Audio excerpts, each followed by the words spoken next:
This show is about celebrating the life of my late father and exploring my healing journey after his passing.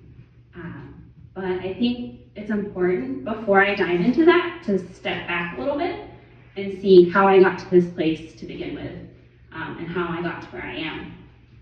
So I will say that firstly, for some background on me, I started as an oil painter. I studied at the University of Virginia in Charlottesville. And after I graduated, I had limited storage space. I was living with roommates. And so I partially moved to working on paper for practical reasons. But I actually loved working with acrylic on paper. I loved that it was really light and airy. And then eventually I started playing with collage.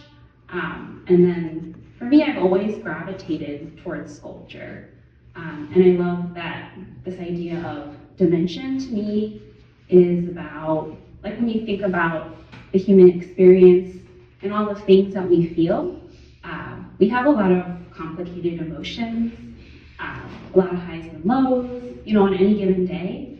And so to me, this technique with the layering of the paper is a way of symbolizing that idea that we have many emotions and we are very complex and we have a lot of layers. So I've been working with this current technique for maybe 8 to 9 years now.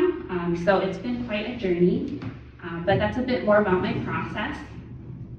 And then I think it's also important to know about my work that I grew up in an area with a lot of nature in the suburbs of central Virginia, just outside Richmond. And so for me, growing up, there was a lot of greenery, a lot of animals. We had a yard. We would go to the lake in the summer. And so for me, it was always very peaceful and a place that I really found a lot of joy, but also opportunity to reflect. And so that's something that stayed with me. And then that's something that I shared with my father. He loved to be outside. He found great joy in being in nature. He actually took up an interest in organic farming later in his life. So he really loved to grow vegetables and do gardening, and that was his happy place. So when you look at my works, while they're abstract, if you look really closely, a lot of the shapes and the colors and contours, they might reference things that you might see in the natural world, whether it's trees or branches or roots. And I don't like to tell people what to see, but those are some of the things that I'm thinking about as I create the pieces. So that's a bit more about nature and how that plays into my work. And now we can fast forward to where we are today in this exhibition, in this room. And so to give you some background, my father, a couple years ago, had been diagnosed with cancer, and the prognosis was very uncertain. And at that time, I was in shock. I was, there's so many emotions, and I didn't know how to process it, and I didn't know what it meant in terms of how much time we had left together. And, I don't have a medical background, so I just felt clueless. And so that kind of sparked my interest and inspiration for this current series. It really started with this idea of, well, let me, with the time that we have, let's celebrate that. Let me celebrate the life of my father and all the amazing things he's done. And so this piece on the back wall is called Rebirth. And that is one of the first pieces that I did in my current series. And for some context, when I created it, my father, something important to know about him was that he was an immigrant. He came from his homeland of Taiwan, and he really wanted to pursue his dreams and make a better life for himself. So that was a really important part of his life journey, very important part of him. And I always really admired that he took a leap of faith. He was very resilient. And so this piece in the back, while it's abstract, when I was thinking about it, I really wanted to capture this idea of movement, of transformation. Like when you think about when you move from one place to another, like even for anyone, if you make a big change in your life and a big transition, just celebrating this idea of like a hopeful change, and cycles and the sense of movement and migration. So that's what I was thinking about that piece. And then if you look to the piece in the back with the blue and the orange, that's called The Voyage. So it's in a similar vein of thought. My father, when he left Taiwan, he had a very small family. He had 2 sisters, and that was the only family he ever knew. It was a very difficult decision for him to leave and to make that leap of faith. And so in that piece, I'm thinking about all these things, the sense of resilience, and the sense of optimism that he had.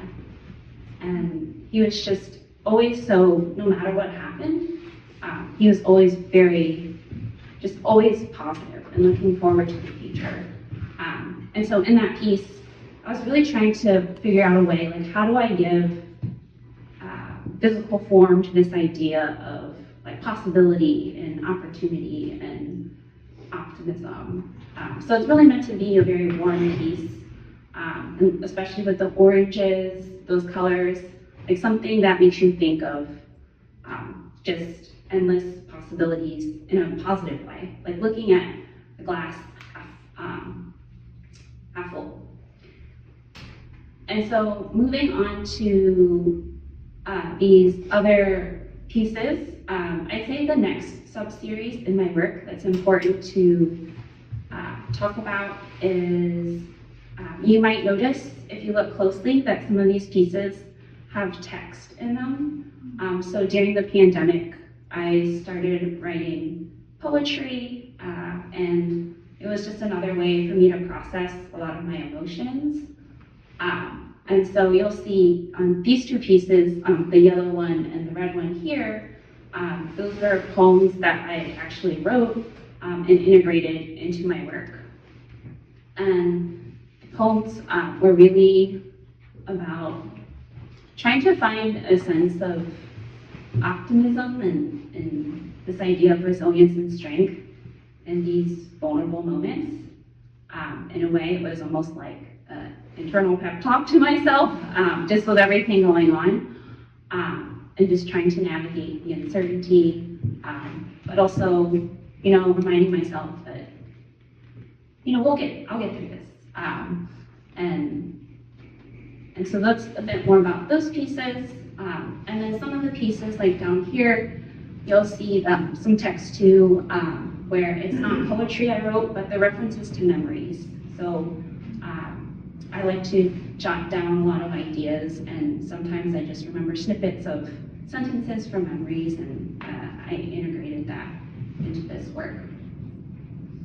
And then this piece behind me here, I'd say this is one of my very important, it has a lot of personal meaning, they all do, but it's a turning point for me because it's a piece that I started before my father passed, and I finished it after he passed. So when I created it, I was thinking a lot about how things might seem really dark right now, but they have to be okay eventually, like thinking that there is some kind of light at the end of the tunnel. So when you look at the work, it's really meant to have this sense of movement, this idea of moving from dark to light.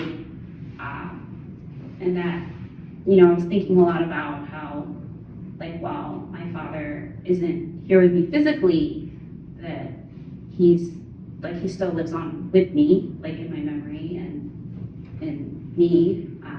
And so that's something that that was really important to me, and this piece was really a tribute to him. So the title is called This Path of Gold You Laid for Me. And that is, a celebration of him. And then moving on to this wall here, you may notice, these are a different sub-series. So these are the most recent works that I've completed. And the first thing, well, I'll step back. So after my father passed away, my family made the very difficult decision to move away from our childhood home. And I had lived in this house for many years, the bulk of my childhood. So there was a lot of personal meaning and a lot of me trying to come to terms with that and finding peace with it.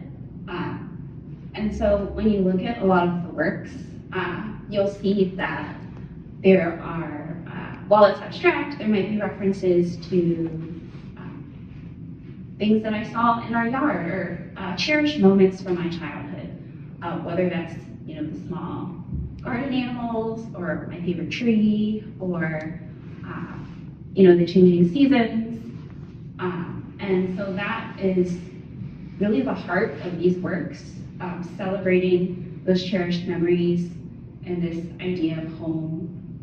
And you may also notice that these works are smaller in scale compared to some of the other ones, and that is intentional. So when I spoke, one of the times I spoke with my father before he passed, I just remember this really meaningful moment when he made a comment that,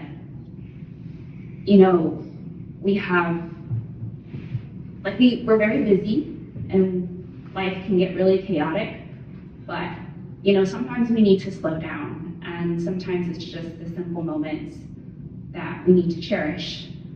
So I remember him saying, in between that we miss a lot of things.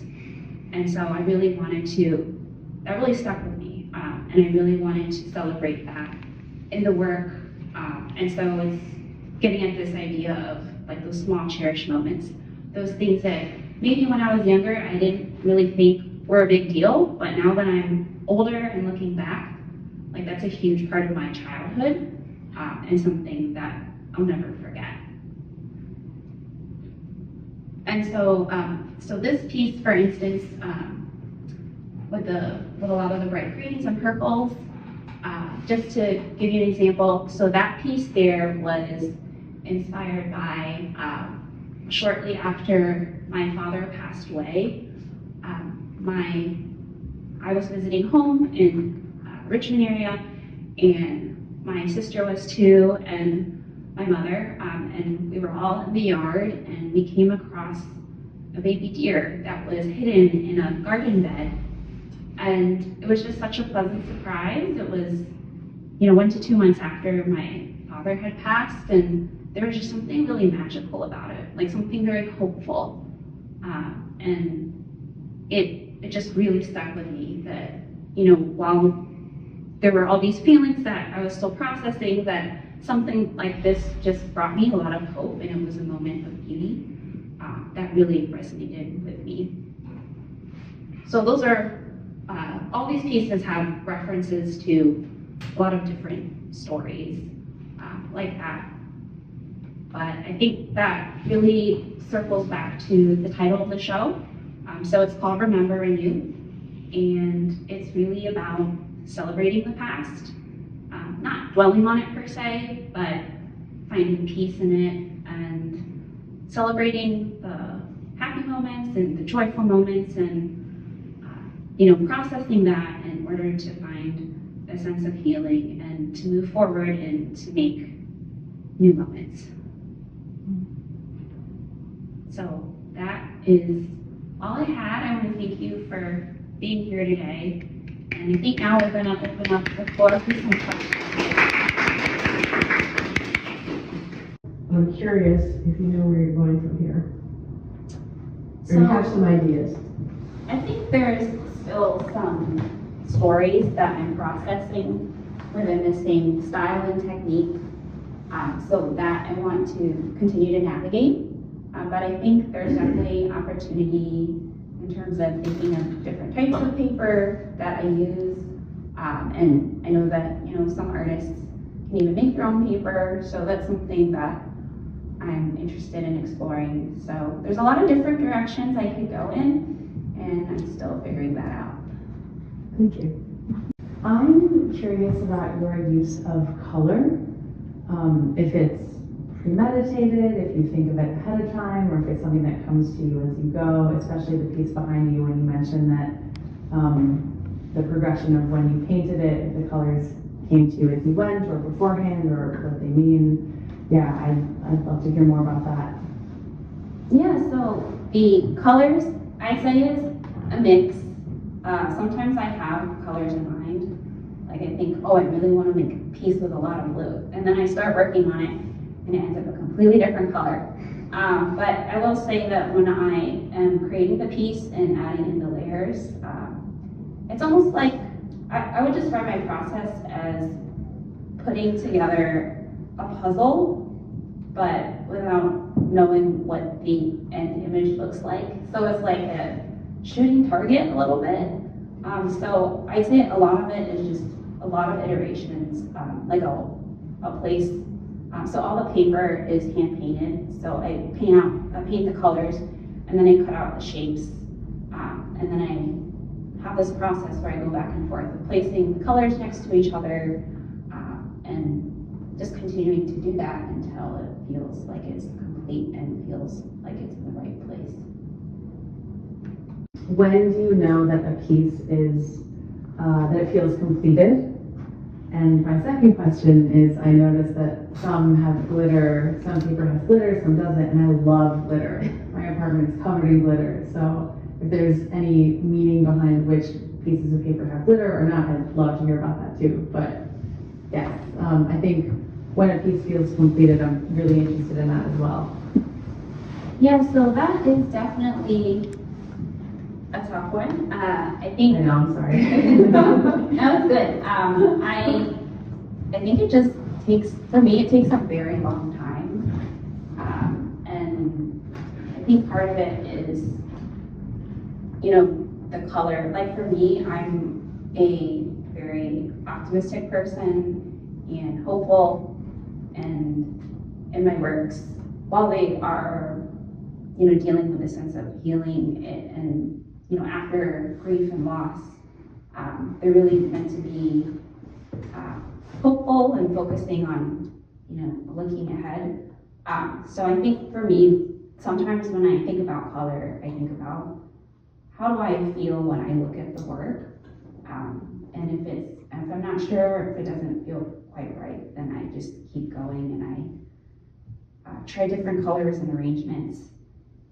So it takes a really long time, and it's hard to give an exact answer, but that's definitely something I think about when I make the pieces.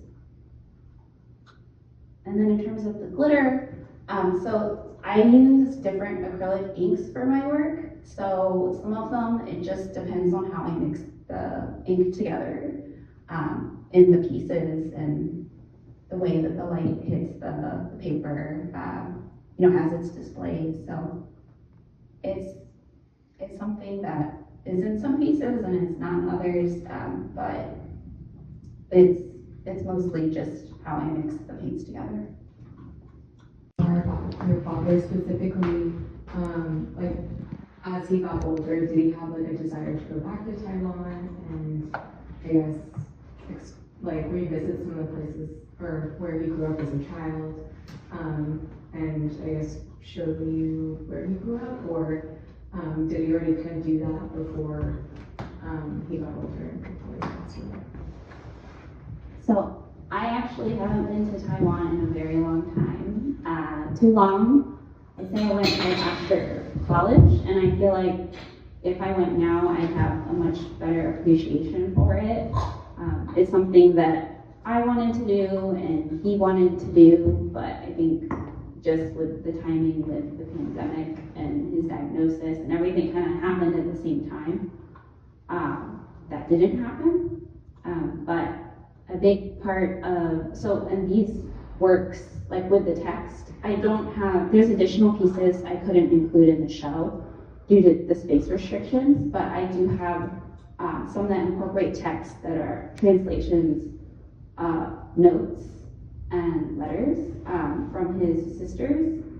Because before he left, they made this really beautiful scrapbook with all these photos and these memories.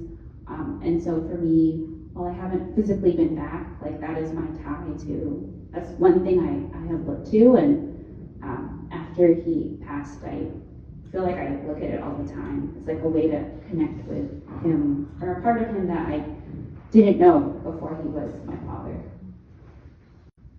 All right, well, we just want to thank you all for coming and participating in the program tonight. Thank you, Alex, for leading us through your body of work and the story behind you and your father. If you do have any additional questions, we'll be here and she'll be here this evening. So thank you again and enjoy the rest of the third Thursday.